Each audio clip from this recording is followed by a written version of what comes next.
점심 저녁 절대 혼밥하지 않겠다. 점심 저녁 한 2끼씩 먹더라도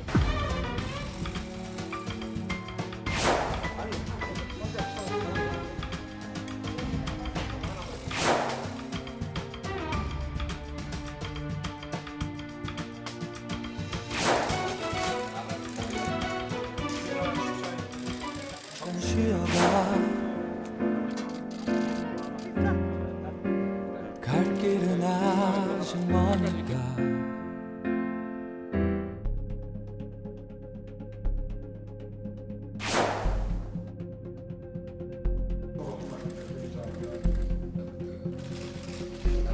불열, 무산 이게 아니라 친구들은 이걸 계속 하겠다.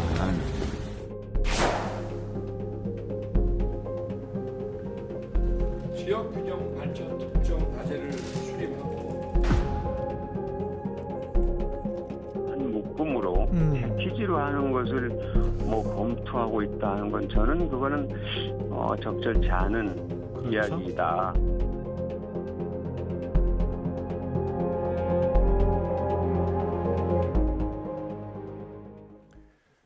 문재인 대통령과 윤석열 당선인의 첫 만남이 급작스럽게 불발되면서 정권 교체기 갈등이 표출되는 것 아니냐 이런 분석도 나오고 있습니다. 이런 가운데 윤석열 당선인의 인수위원회도 24명의 인선을 모두 마무리하고 내일 현판식이 진행됩니다. 전문가 두 분과 함께 자세한 이야기 나눠보겠습니다. 차재원 부산 가톨릭대 특임교수, 이종근 시사평론가 나오셨습니다. 안녕하세요. 예, 안녕하세요. 네, 안녕하세요.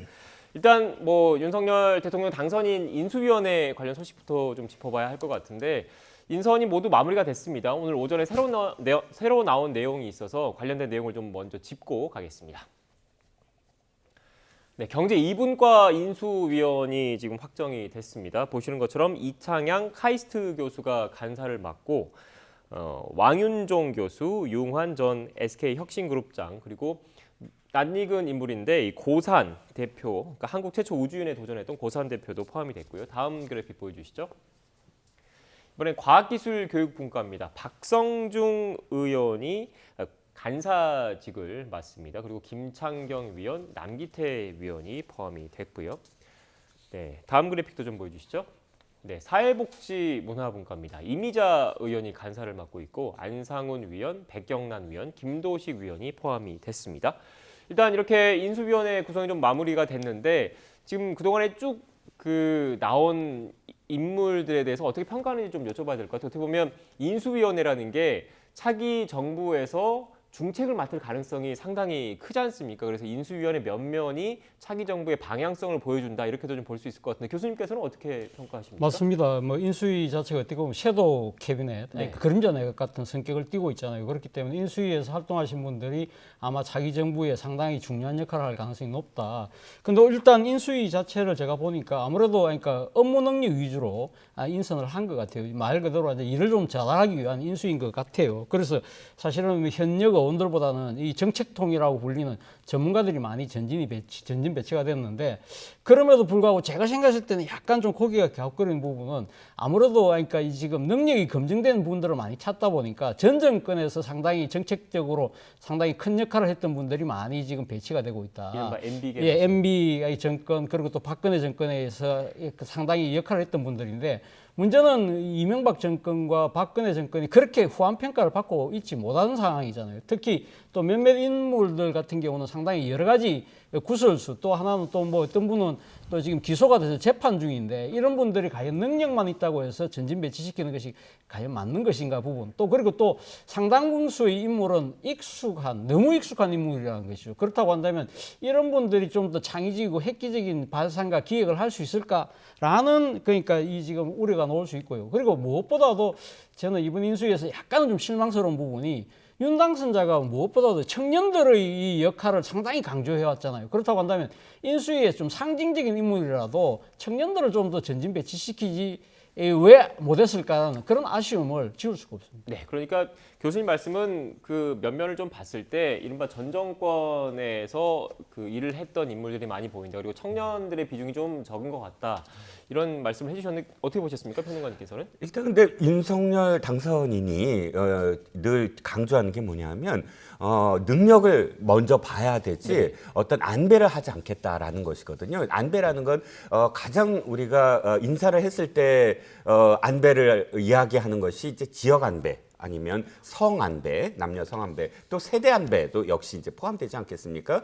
그런 점에서 일단 능력 있는 사람을 우선적으로 배치하겠다라는 점에서는 뭐 전문성이 오늘 특히나 이제 그 후속 인사를 보면 특히 전문적인 전문성을 가진 분들이 많이 배치가 됐고요. 그런데 전문성만 우리가 놓고 인수위를 평가할 수 없는 게 인수위의 원래 역할이 대통령직 업무와 관련돼서 이양받는 것이잖아요. 그렇다면 일단 업무의 어떤 연속성, 지속성을 위해서는 실제로 청와대의 업무, 대통령직의 업무를 이해하는 사람이 인수위에 전진 배치되는 건 또 당연한 일일 것 같아요. 그래서 익숙하다라는 느낌은 바로 그런 점, 이미 그런 일을 했던 분들이 전진 배치가 된 것은 어쩔 수 없지 않느냐. 인수위라는 어떤 특징이.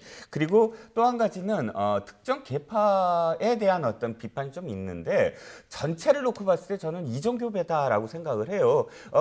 이 인수위의 가장 지금 수장을 맡고 있는 세 분만 하더라도 안철수 위원장, 인수위원장, 그다음에 김한길 국민통합위원장, 김병준 지역균형발전위원장 이 세 분만 하더라도 사실 국민의힘 계열 정당 분들이 아니거든요. 네. 안철수, 김한길 이 두 분은 국민의힘의 상대당이었던 새정치민주연합, 지금 더불어민주당의 전신이죠, 바로 전신의 공동 대표였고 김병준 위원장만 하더라도 노무현 청와대에서 노무현 대통령이 가장 정책적으로는 아끼던 사람이었고 이 세 사람이 상징적으로 인수위의 가장 중추적인 역할을 한다는 건 그만큼 이 안에 물론 MB계도 있지만 MB계 분들은 되게 또 고문을 많이 맡고 계시고 또 뭐 특보를 보면 강석훈 또 김현숙 이 두 분은 박근혜 청와대에서 실질적으로 실무를 담당했던 고용복지와 그다음에 경제에서 실무를 담당했던 사람들이고 면면을 딱 들여다봤을 때 어떤 개파였지만 전체를 놓고 봤을 땐 당도 좀 초월하고 개파도 좀 초월한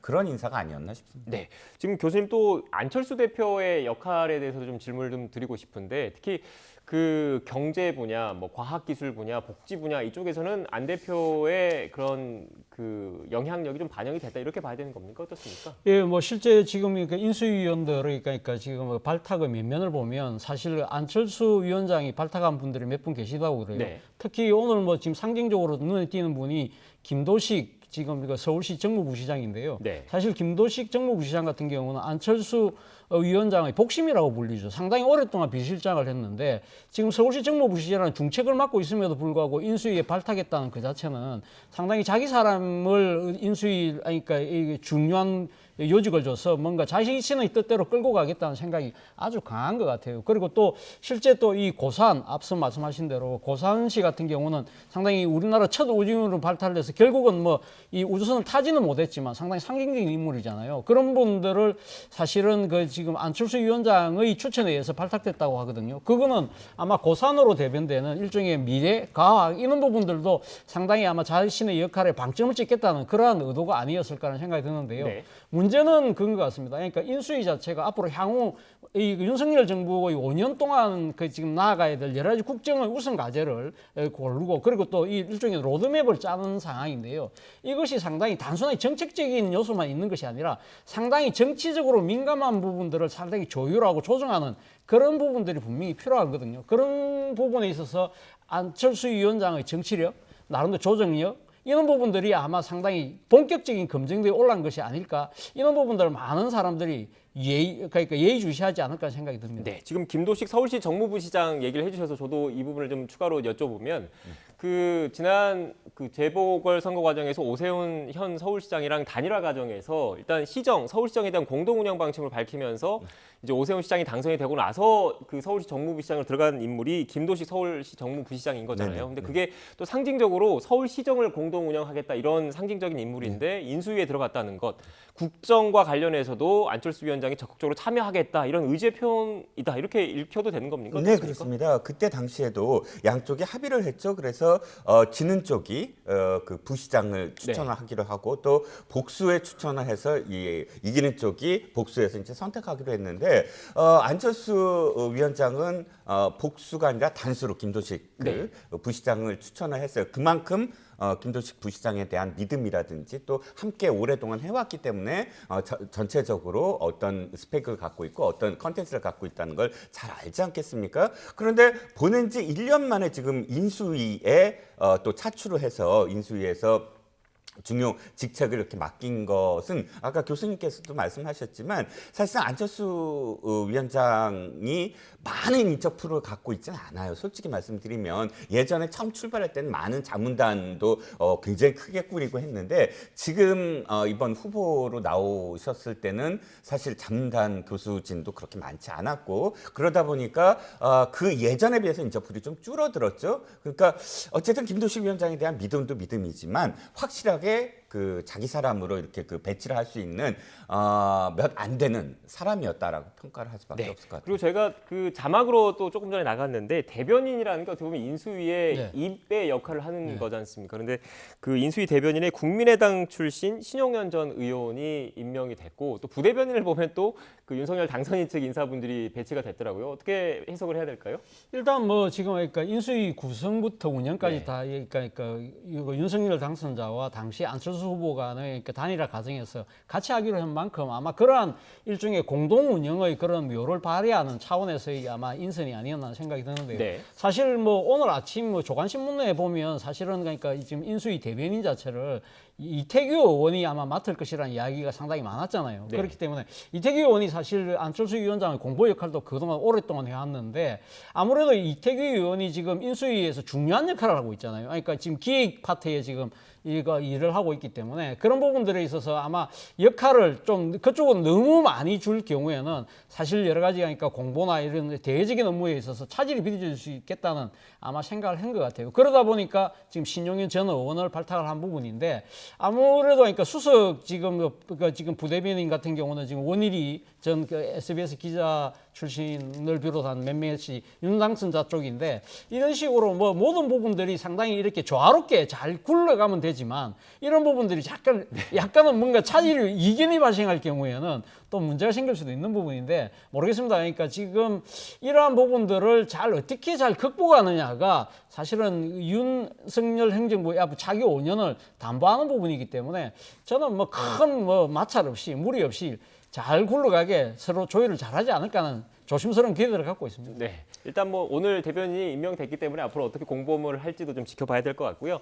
앞서 이렇게 그 인수위원들이 다 확정이 됐고 주요 면면들이 나와서 간략하게 지금 두 분과 함께 좀 짚어봤고 또 관심이 쏠린 사안에 대해서 이야기를 해봐야 될 것 같습니다. 어제 이 시간에 애초에는 지금 문재인 대통령과 윤석열 대통령 당선인이 회동을 했어야 하는데 불과 한 4시간 전쯤에 무산이 됐습니다. 관련해서 여러 그 무산 이유에 대한 분석들이 나오고 있는데 녹취를 먼저 좀 듣고 평론가님 이야기를 들어보겠습니다. 녹취를 준비되는 대로 들어주시죠. 정부 2학기에 차기 정부를 이끌 당선자님의 의견을 허심탄회하게 대통령께서 들으실 수 있는 자리, 그러니까 배석자도 없이 하자고 말씀하신 거 아닙니까? 인사권은 분명하게 대통령이 가지고 계신 것이지만 그것에 대해서는 왈가왈부해서는 안 된다. 대통령의 의사가 확인되기 전에는 나와서 그런 요청이 있었다고 이야기하는 것도 좀 조심해야 될 일인데 들어가기도 전에 언론에다 대고 이런 그 요청하겠다, 결국 여론몰이로 사면을 압박하는 뭐 이런 모양새였고, 이제 인사와 관련해서도 이를테면 모든 인사를 중지해라, 그다음에 이제 당선인과 협의해서 인사를 하자, 뭐 이런 이야기까지 나오는 그런 상황이었어요. 이런 걸로 미뤄보면 대단히 무리한 요구가 있었고 마치 이 점령군 행세하는 이런 모습 때문에 결국은 이 불발이 된 것 아닌가 이렇게 보고 있습니다. 제20대 대통령 선거에서 국민들은 정권 교체를 선택했습니다. 국민이 새로운 대통령을 선택한 만큼 이제 산하기관, 공공기관, 유관기관 등의 새 대통령의 새로운 국정 철학을 민생 현장에서 구현할 수 있는 인물이 배치되어야 하는 것은 너무나 당연한 이치입니다.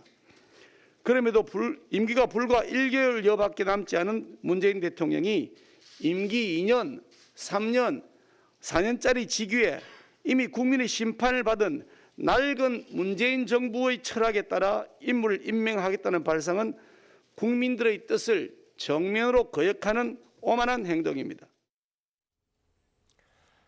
네, 어제 예정됐던 그 회동이 성사되지 않은 이유에 대해서 청와대도 그렇고 윤석열 당선인 측도 그렇고 공식적인 입장은 실무 협의가 마무리가 되지 않았고 구체적인 이유는 양측의 합의에 따라서 밝히지 않는다라는 게 공식적인 입장이었습니다. 그런데 앞서 녹취를 통해서 들으신 것처럼 대략적인 그 결렬, 연기, 무산 뭐 여러 표현이 있겠지만 좀 나온 것 같습니다. 어떻게 보십니까?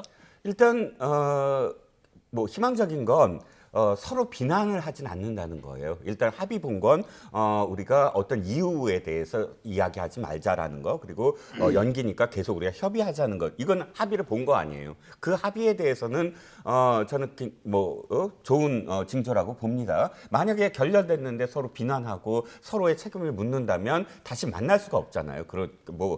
상당히 오랜 기간 동안 얼어붙을 텐데, 그건 그렇다 치더라도 저는 이해가 가지 않는 게 이겁니다. 지금 배석자 없이 허심탄회하게 1시간 반 정도에 오찬하겠다. 이건 청와대 측 제안이었을 가능성이 커요. 호스트가 청와대인데 당연히 뭐 축하를 하기 위해서 게스트인 당선인을 부르는 것이고, 그러면 형식은 사실 호스트가 제안하는 게 맞지 않겠습니까? 그런데 갑작스럽게 이렇게 그 결렬이 된 상황인데, 또 특히나 이유가 사전 협의가 제대로 이루어지지 않았다는데, 김대중 당선인과 김영삼 대통령이 투표일 며칠 만에 만났을까요? 이틀 만에 만났습니다. 투표한 다음에 이틀 만에 만났고 배석자도 없었고요. 그런데 합의문 6개 항을 합의해버려요. 그러면 이틀 동안 사전 협의를 했다는 건데, 시간이 이틀 동안이라도 충분히 서로 간에 신뢰가 있다면 6개 항에 전두환, 노태우 두 전직 대통령의 그 사면까지 포함을 해서 6개 항을 합의하는 걸 발표를 하거든요. 이건 시간의 문제도 아니고 또 어떤 뭐 협의의 문제도 아니고, 저는 결정적으로 어떤 분명한 이유가 있었을 것이다. 서로 간에 어떤 요구사항이 분명히 있었을 테고, 그 요구사항을 한쪽에서 받아들일 수 없었기 때문에 결렬된 게 아닌가. 뭐 그럼에도 불구하고 어쨌든 협의를 계속 하겠다니까 지켜볼 수밖에 없는데, 네. 단지 이유는 저는 납득할 수 없다. 김영삼 대통령과 김대중 당선인의 예를 봤을 때요. 네, 지금 저희가 앞서 윤호중 비대위원장과 김기현 원내대표의 발언을 좀 보면 좀 추격이 좀 되는 것 같긴 해요. 네. 그러니까 윤호중 비대위원장의 발언을 보면 그 여론머리로 사면을 협박한다. 그리고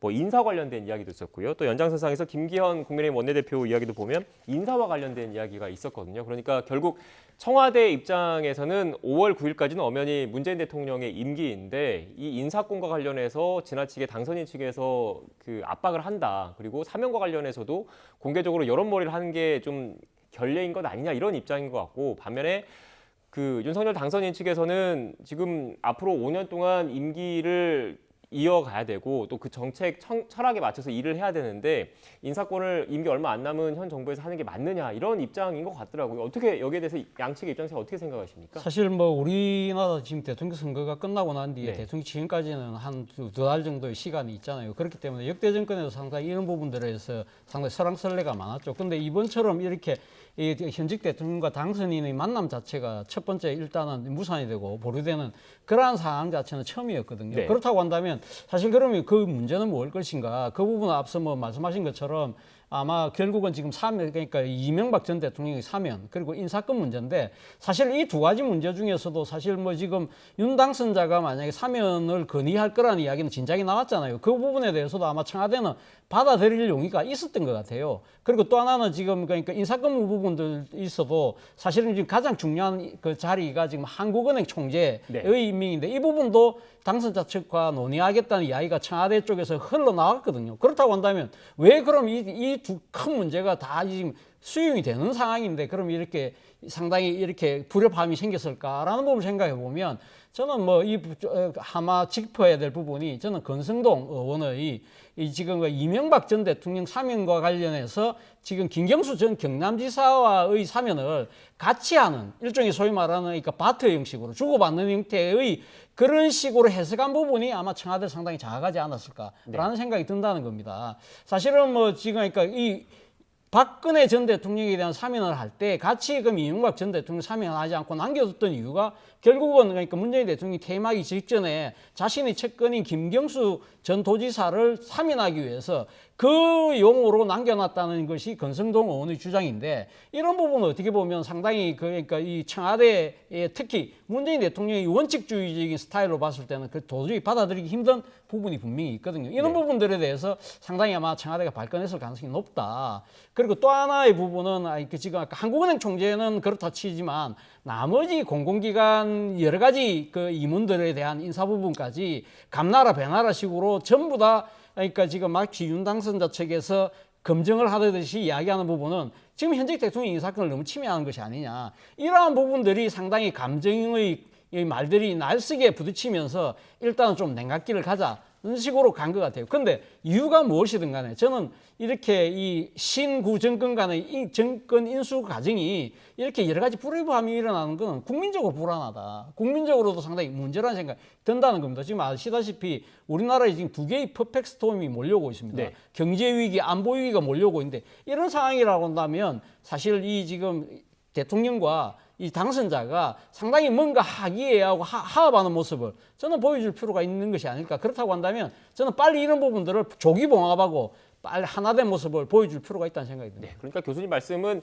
그 윤석열 당선인 측의 핵심 인사들이 어떻게 보면 청와대 입장에서 봤을 때는 선을 넘어서 좀 감정이 상한 것 아니냐 이런 게 좀 작용하지 않았을까 이런 분석이신 것 같은데 평론가님께서는 어떻게 보십니까? 일단 저는 청와대의 좀 그 뭐랄까요 자세 전환을 좀 바라고 싶어요. 왜냐하면 청와대는 어쨌든 어떤 불만이 있더라도 지금 서서히 연착륙해야 됩니다. 그러니까 이 정권의 어떤 말기고 잘 이양시켜 줘야 되고 자신들이 비판을 받는 대목은 분명히 있을 수밖에 없어요. 더군다나 한 진영이 언제나 국민들은 한 번의 기회를 더 줬어요. 그래서 10년 주기설이라고 하잖아요. DJ와 노무현 대통령 10년 하고 또 이명박과 박근혜 대통령 10년 하고 그건 크게 문제가 없으면 5년 더 해보고 우리가 다시 지켜볼게 이런 마음이 분명히 있었을 거예요. 그런데 물론 이게 징크스처럼 이렇게 표현되지만 처음으로 그게 5년 만에 정권이 교체가 되는 상황 아닙니까? 그 이유가 가장 큰 게 뭐겠습니까? 어쨌든 청와대의 5년 동안의 어떤 정부의 실정을 지금 판단한 거잖아요. 그런데 그 판단에 대해서 내가 지금 아직 정권을 잡고 있으므로 내가 인사를 다 해야 돼라는 어떤 고압적인 태도도 저는 국민들에 대한 어떤 투표 이후의 예의가 아니라고 보고요. 네. 두 번째는 내로남불이에요. 저는 문재인 대통령도 노무현 정부의 한 일원이었다고 한다면 노무현 정부 시절에도 정권 이양이었음에도 불구하고 DJ 김대중 정부에게 인수위 시절에 굉장히 고압적이었어요.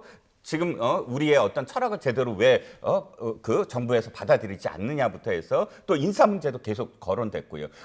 그런데 그때는 그렇게 하고 또 이걸 정권을 넘겨줄 때는 우리가 끝까지 가져야 돼 하는 것은 물론 이게 어느 정부나 그랬어요. 어떤 진영만이 아니고 저는 그래서 이때마다 나오는 게 미국의 플럼북 제도를 우리도 도입해라. 그러니까 아주 투명하게 인사를 다 해라. 그래서 어느 사람이 어디에 간 거를 그리고 또 정권이 이양되면 그 사람들 그 미국 같은 경우 한 7천 명 정도를 대통령이 직간접적으로 임명할 수 있는데 그런 제도를 차라리 인정을 해라. 그런데 아니면 매년 이렇게 내로남불이 되풀이될 거예요. 너네 정권 때 어떻게 했니? 우린 지금 우리 사람이 필요해. 이런 식으로 싸우게 되는 건 제도적으로 여야가 사실은 바꿔야 된다고 생각합니다. 네, 알겠습니다. 일단 어떻게 보면 정권 교체기에 이렇게 새로운 권력과 현재의 권력이 충돌하는 모습이 국민 입장에서 봤을 때는 그리고 통합적인 관점에서 봤을 때는 불안한 요소이니까 양측이 그래서 계속 뭐 회동이 결렬됐다라는 표현을 쓰지 않고 계속 협의를 하고 있다라고 표현을 하는 것도 이런 국민적인 우려를 염두에 두고 있기 때문이지 않을까라는 생각이 들고요.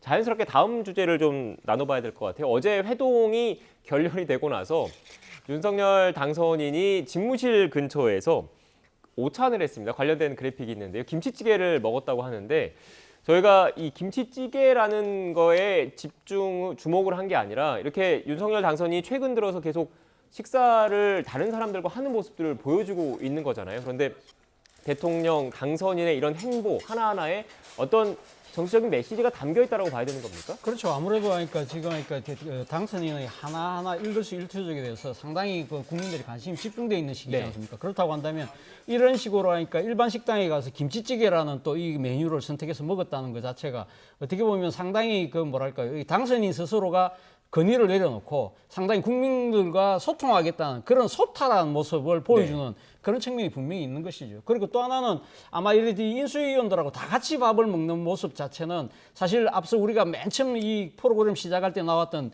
윤석열 당선자 이야기가 저는 혼밥하지 않겠습니다. 이런 이야기 했는데 그만큼 상당히 자기 측근들 또는 아닌 사람들하고도 같이 어울려서 이야기 듣고 같이 경청을 해서 국정을 이끌어 나가겠다는 그런 나름대로의 의지를 이렇게 보여주고 있는 것이 아닐까라는 생각이 듭니다. 네, 지금 메시지가 담겨 있다고 그래서 지금 보고 있는 화면을 다시 한번 좀 크게 띄워주시면 일단 윤석열 대통령 당선인이 김치찌개를 자신이 직접 덜어서 그 안철수 위원장과 권영세 부위원장한테 건네주는 모습도 지금 포착이 되고 있습니다. 이건 또 어떤 의미로 해석을 해야 될까요, 평론가님? 밥을 먹겠다 사람들과 그걸 소통이라고 하는 게 왜 그러냐면 나누는 것이거든요. 네. 밥이라는 건 내가 혼자 먹으면 나눠줄 필요가 없어요. 그런데 함께 먹으면 무엇인가를 함께 나눈다라는 의미에서 그것이 소통이 되는 것이거든요. 이게 상징하는 바는 사실 문재인 대통령이 소통을 처음에 굉장히 강조했는데 나중에 보면 이 청와대에서 많은 사람들과 소통을 했다라는 이야기는 들려오지 않아요. 주로 혼자서 많이 식사를 하고 그다음에 재계 얘기도 들어봐야 되고 또 안보 얘기도 들어봐야 되고 그러면 각계각층의 사람들과 밥도 먹고 뭐 이런 식의 어떤 이야기는 안 들리거든요. 그렇기 때문에 거꾸로 그런 점에서 어쨌든 새로운 당선인은 식사를 통해서 그런 사람들과 어울리면서 그 사람들의 이야기를 경청하겠다. 그러니까 윤석열 당선인이 사실 굉장히 다변가거든요. 근데 이제는 좀 바꿔야 되죠. 많은 사람들한테 이야기를 듣는 것이 중요하지 말을 하는 것보다. 그리고 또 한 가지 생각이 드는 건 언제나 당선인 시절이나 대통령 초기 시절에 그 음식에 대한 이야기가 맨날 나와요. 가장 기억에 남는 게 칼국수잖아요. 그 김영삼 대통령이 그 청와대에서 칼국수를 드셨다는 것. 그런데 중요한 건 그때는 굉장히 관심을 갖지만 나중에는 무엇을 드시던 간에 정치를 잘해야 된다. 이렇게 되돌아오거든요. 그래서 그런 어떤 상황들을 윤석열 당선인도 그러니까 혼밥하지 않는 게 중요한 것이 아니라 실제로 들어서 그것을 어떻게 국정에 반영하느냐가 더 중요하다라는 생각입니다. 네, 그러니까 이런 그 이른바 식사 정치의 모습을 보여주는 게 토탈한 행보 그리고 협치와 소통을 강조하겠다 이런 말씀이신데 평론가님 말씀하신 거 그리고 국민들이 바라는 건 결국 이런 초심을 잃지 말아야 된다. 보여주기로 그쳐서는 안 된다. 이런 말씀이신 것 같은데 어떻게 생각하십니까? 예, 뭐 당연한 말씀이시고요. 그러니까 사실 아까 말씀하신 것처럼 그러니까 역대 정권의 그러니까 취임 초기에는 상당히 소탈하고 뭐 이 경청의 자세를 하겠다는 식으로 이야기를 했지만 그러나 그러니까 임기가 중반을 넘어가면 상당히 국민과의 거리가 벌어지고 하는 부분들이 있잖아요. 바로 그런 부분들 때문에 사실 청와대가 구중궁궐이라는 이야기가 나오고 그렇기 때문에 지금 이번 윤석열 당선자 같은 경우는 청와대를 혁파하겠다. 그래서 집무실을 지금 강화문시로 가겠다는 이야기가 바로 그런 데서 나온 거거든요. 근데 앞서 뭐 좋은 지적이신데 이러한 소통의 노력들이 문제는 그것이 정책으로도 이어져서 상당히 모든 국민들이 공감하고 동참할 수 있는 그러한 쪽으로 항상 갈 수 있는 그러한 그러니까 이 국정 능력을 운영 모습을 계속적으로 보여주기를 상당수의 국민들이 아마 바라고 있을 겁니다. 네, 지금 교수님께서 자연스럽게 이 소통 측면에서 광화문 집무실 공약 그리고 이 연장선상에서 대통령 집무실이 어디로 결정이 될 건지가 아마 이르면 오늘쯤 결정이 될 것으로 보이는데 지금 현재 유력하게 떠오르고 있는 곳이 지금 국방부 청사도 좀 거론이 되고 있지 않습니까? 관련돼서 이런저런 이야기들이 나오고 있는 것 같습니다. 녹취를 듣고 나서 평론가님 이야기를 또 들어보겠습니다. 국방부는 일종의 전쟁 지휘소와도 같은 개념이고요. 국방부 하나만의 이전이 아닙니다. 국방부가 이전을 하게 되면 합참이라든지 그 주변 시설들이 연쇄적으로 이동이 되어야 되는 겁니다. 그리고 청와대 집무실을 현재 청와대에서 이전한다라는 것은 국민과의 소통을 위한 거지 않습니까? 첫 번째로 국방부 부지는 소통할 수 있는 곳이 아닙니다. 네네. 말이 안 되는 거죠. 예. 그러니까 주객이 전도된 것 같고요. 두 번째는 국방부 내에는 고도의 전략 자산들이 있습니다. 네. 국방부하고 인접해서는 주한미군 시설이라든지 방송에서는 말씀드리기 곤란한 그런 시설들이 있습니다. 그런 것을 다 이전하려면 수천억 정도에 가까운 예산이 들 겁니다. 키 시간에 쫓겨서 국방 업무에 만약에 한치라도 차질이 생길 수 있다. 그러면 이거는 더 큰 문제가 생기죠. 시기 완급은 조절하는 게 맞다고 생각합니다. 좀 더 면밀히 검토해야 되는데 지금으로서는 제가 보기에는 그냥 청와대에 있지 않는 한은 아마 국방부가 가장 적합한 대안일 거예요.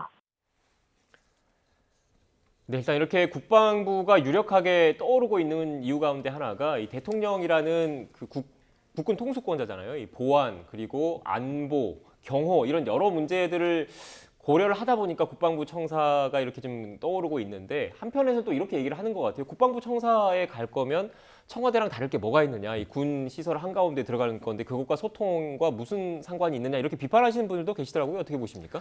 저는 그런데 청와대를 옮겨야만 한다는 것을 공감을 한다면 네. 그 충분히 그 다음 수순도 함께 공유할 수 있을 것 같아요. 그러면 다시 청와대를 왜 옮겨야 되느냐? 전 두 가지인데요. 하나는 역사적으로 청와대가 위치한 곳이 조선 총독부 관저예요. 네. 그래서 그 당시에 보천교라는 어떤 종교에서 이 청화 그러니까 그런 그 파란색 기와를 했기 때문에 거기서 유래돼서 지금까지 청와대라는 호칭까지 이제 만들어졌고요. 조선 총독부 관저였다가 그 다음에 하지 준장 미 군 사령관 그 하지 준장의 관저였다가 그것이 이제 물론 그 자리 그대로는 아닙니다만 확대되면서 지금의 청와대까지 왔습니다. 그러면 그것이 경복궁 안에 있고 그런 어떤 역사 속에서 우리가 조선 총독부의 관저를 사용했던 것을 우리가 계속 사용해야만 할까라는 생각. 이것이 중앙청과 마찬가지예요. 김영순 대통령 당시에 중앙청을 계속 있어야 된다. 암흑의 역사도 역사 아니냐라고 주장했던 분들은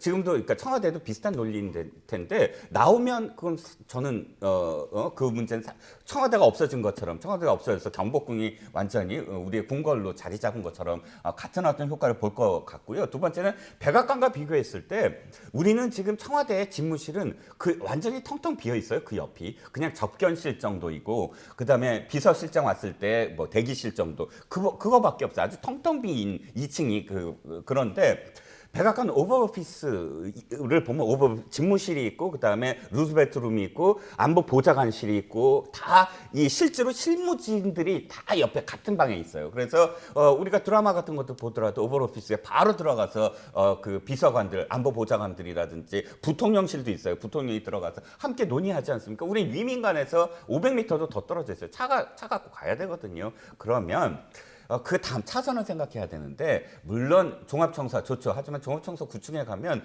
종합청사 9층과 관련된 옆에 빌딩들 전부 다 닫아야 돼요. 뭐 네. 저격할 위험이 있으니까. 그러면 국방부가 지금 또 신축했다면서요. 그 구청사가 있고 신청사가 있고 네. 충분히 공간이 좀 있다고 합니다. 그러면 전체적으로 이게 용산공원이 완벽하게 됐을 때는 국방부도 그 전체 용산공원의 일부가 될 수 있어서 소통에 대한 어떤 문제는 자연스럽게 해결되지 않을까 싶고요. 네, 그러니까 용산공원 앞으로 이제 조성될 용산공원 그리고 지금 현재 청와대 구조는 본관과 비서동이 많이 떨어져 있잖아요. 그리고 춘추관 기자실들도 좀 떨어져 있는데 만약에 확정된 건 아니지만 국방부든 외교부든 어디든 갔을 때 같은 건물 안에 가까운 곳에 비서진이 있는 곳에 방점을 찍어서 좀 설명을 해주신 것 같은데요. 어떻게 보십니까? 저는 뭐 지금 그러니까 청와대라는 조직 자체를 혁파하겠다. 그리고 또 강함시대를 열겠다는 윤 당선자의 의지. 그리고 네. 그 이유는 뭐 충분히 공감을 합니다만. 그런데 지금 그러니까 이 지금 공약 단계에서는 강화문시다라고 이야기했다가 여러 가지 경호 보안 문제 때문에 할 수 없이 그러면 용산의 국방부 청사로 가야 되겠다는 이야기 자체가 어떻게 보면 많은 국민들이 느꼈을 때 아니 그러면 처음 공약할 때 그런 문제를 전혀 검토하지도 않고 했단 말이야? 라고 이야기할 수밖에 없는 상황이고요. 그리고 네. 아까 말씀하셨지만 국방부 청사 자체가 앞으로 뭐 용산공원이 생기고 해서 시민들과 거리는 좁혀진다고 하지만 실질적으로 거기도 지금 보안시설로 인해서 상당히 철통 경우가 되고 이렇게 하면서 상당히 시민들과는 거리가 떨어진 그런 공간이거든요. 그렇다고 한다면 기존의 청와대를 포기하면서까지 갈 이유가 있었을까라는 생각이 든다는 것이죠. 그래서 그리고 또 하나의 문제는 지금 우리가 지금 분단국가지 않습니까? 그렇다고 한다면 지금 전시를 비롯한 비상 상황에 대해서 상당히 철저한 대비를 해야 되는데 이러한 부분들에 있어서 국방부의 그러니까 지금 일각에서 놓은 이야기는 국방부 신청사에 대통령 기무실을 두고 구청사는 그냥 국방부 그대로 간다 이런 식으로 한다는데 그럴 경우에는 공간이 너무 협소하고 그리고 국방부 밑에 있는 지금 여러 가지 그러니까 지휘 벙커 같은 경우도 협소해서 도저히 이용할 수가 없다. 특히 국방부 지휘 벙커 같은 경우는 진짜 말 그대로 안 보이네. 뭐 신경망의 총 집합체 같은 곳이잖아요. 그런 부분을 함부로 잘못 손들 경우에는 상당한 국가적 위기를 자초할 수 있다는 것이 군 전문가들의 이야기거든요. 거기다가 또 일각에서는 이런 이야기도 해요. 지금 윤 당선자의 경호실장으로 지금 거론되시는 분이 지금 삼성 장군, 육군 장군 장성 출신인데 이분이 만약에 그래서 지금 이제 용산 그 국방부 청사의 경호처장으로 지금 유력한데 그렇게 왔을 경우에는 국방부의 상황 노릇을 할 가능성이 있다. 그래서 여러 가지 군내에도 지금 그러니까 여러 가지가 있고 동향 조금 흔들리는 그런 모습도 보인다고 그래요. 그렇다고 한다면 저는 굳이 그렇게 무리해서까지 용산으로 갈 필요가 있나? 그러면 경호나 보안 문제는 충분히 어느 정도 극복 가능하다면 좀 무리를 해서라도 정말 진짜 강화문 시대를 갈 것 같으면 저는 강화문 쪽에서 뭔가 대안을 찾는 것이 예를 들면 외교부 청사 같은 경우를 상당히 그렇게 대통령 직무 공간으로 만드는 뭐 그런 식의 노력도 필요하지 않을까라는 생각도 해봅니다. 네, 지금 두 분 말씀하셨던 내용을 포함해서 여러 우려와 기대, 장단점 등을 다 인수위에서도 보고를 받을 테고 이르면 오늘쯤 결정을 내린다고 하니까요. 윤석열 당선인이 어떤 결정을 내릴지는 좀 지켜봐야 할 것 같고 마지막으로 민주당 이야기도 좀 해보겠습니다. 민주당 지금 비대위 체제가 가동되고 있는데 여러 말들이 나오고 있습니다. 특히 윤호중 비대위원장의 과연 인선이 맞는 것인지 비대위 체제, 윤호중 비대위 체제가 이대로 가는 게 맞는 것인지를 놓고 감론을박이 벌어지고 있는데 평론가님께서는 어떻게 보십니까? 저는 민주당이라는 전통적인 그 우리나라의 보수 정당, 그러니까 중도 보수죠. 중도 보수 정당의 전통이 지금 좀 사라지는 게 아닌가. 상대적으로 국민의힘 계열 정당보다 더불어민주당 계열 정당은 백가쟁명이었어요. 네. 즉 초선 의원들도 마음대로 이야기하고 물론 그것이 너무 지나쳐서 열린우리당처럼 108번 내라는 부작용도 있었지만 그럼에도 불구하고 언제나 자기 목소리를 시원하게 내면서 그 안에서 나쁜 의미가 아니라 좋은 의미의 권력 투쟁으로 어떤 방향성을 설정해가는 정당이라고 지금까지 봤거든요. 그런데 이번 그 대선 패배 이후의 모습은 그런 게 아니라 여전히 일사불란한 어떤 느낌이에요. 저는 윤호중 비대위원장이 지금 저렇게 어떤 전횡으로 치닫고 있을 때 저는 전횡이라고 보거든요. 왜냐하면 원내대표가 자신이 원내대표라면 최소한 비대위원장을 했을 때 자기가 예전에 사무총장도 하고 또 법사위원장도 하고 이 5년 동안의 실정에 어느 정도의 어떤 책임이 있다면 내가 비상 상황이니까 원내대표라서 어쩔 수 없이 비대위를 위원장을 하지만 예를 들어서 다음에 선거에 출마하지 않는다든지 이런 정도의 자신을 내려놓으면서 비상 상황을 책임을 짊어지는 자세가 아니라 원내대표는 따로 선거하시고 나는 공천권을 갖겠다라는 식의 어떤 전횡이거든요. 제가 보기에는 당원 당규도 저는 무시하는 처사라고 보고요. 그런데 그것에 대해서 물론 일부 의원들의 목소리를 높이고는 있지만 그럼에도 불구하고 그걸 그대로 좌시하는 느낌? 그래서 그대로 다 임명되고 굴러가고 있잖아요, 지금도. 그래서 저는 이 정당이 민주적인 어떤 그런 소통, 그러니까 자기가 정말 생각하는 것들을 마음껏 이야기하는 그런 정당의 전통을 잃어버리고 있는 게 아니냐라는 생각입니다. 네, 그런데 윤호중 비대위원 측에서는 또 6월 지방선거를 앞두고 있는 상황에서 지도부가 없으면 당장 당내 혼란이 불가피하니까 일단 현실적으로 이렇게 갈 수밖에 없다 이런 입장을 또 보일 것 같습니다. 어떻습니까? 그러니까 뭐 윤호중 그러니까 원내대표의 독단적인 결단이 아니라 그러니까 네. 바로 전임 지도부가 사퇴하기 직전에 그러니까 지금 총의를 모아서 지도부가 총의를 모아서 지금 윤호중 원내대표를 비상대책위원장으로 내세운 거 아닙니까? 그렇지만 그럼에도 불구하고 저는 아까 지금 평론가님 말씀처럼 저는 상당히 그러니까 지금 윤호중 그러니까 비대위원장이 사실은 이번 선거에서 민주당 정권이 심판을 받았다고 한다면 그 심판에 상당한 책임을 지고 있는 분이거든요. 그렇다고 한다면 본인의 책임 차원에서라도 저는 물러나는 것이 맞다는 생각이 들고요. 단 지금 바로 물러나면 상당히 지도부 공백이 생길 수밖에 없기 때문에 그러면 언제 물러나야 되느냐? 이 지금 다행스럽게도 민주당 입장에서는 25일 날, 다음 주 금요일 날 지금 새 원내대표를 선출하기로 되어 있습니다. 이번 원내대표 선출은 또 특히 선출 방식 자체가 교황식 선출 방식이에요. 그러니까 기존의 계파들의 대표들이 나와서 하는 방식은 아니고, 물론 뭐 짜고 치는 고소톱이라는 이야기도 있긴 합니다만, 이 지금 교황식 선출 방식은 말 그대로 지금 후보자가 없이 의원들이 진짜 그러니까 자기가 마음에 드는 사람을 그냥 무작정으로 적어내서 그 중에서 한 사람이 가반 득표를 받을 때까지 계속적으로 투표를 하는 방식이지 않습니까? 그렇다고 한다면 이 방식이 최상의 시나리오대로 진행된다고 한다면 저는 상당히 극단이 배제되고 상당히 선수가 파기되면서 새로운 인물을 그러니까 지금 발굴해낼 가능성도 상당히 있다는 생각이 들어요.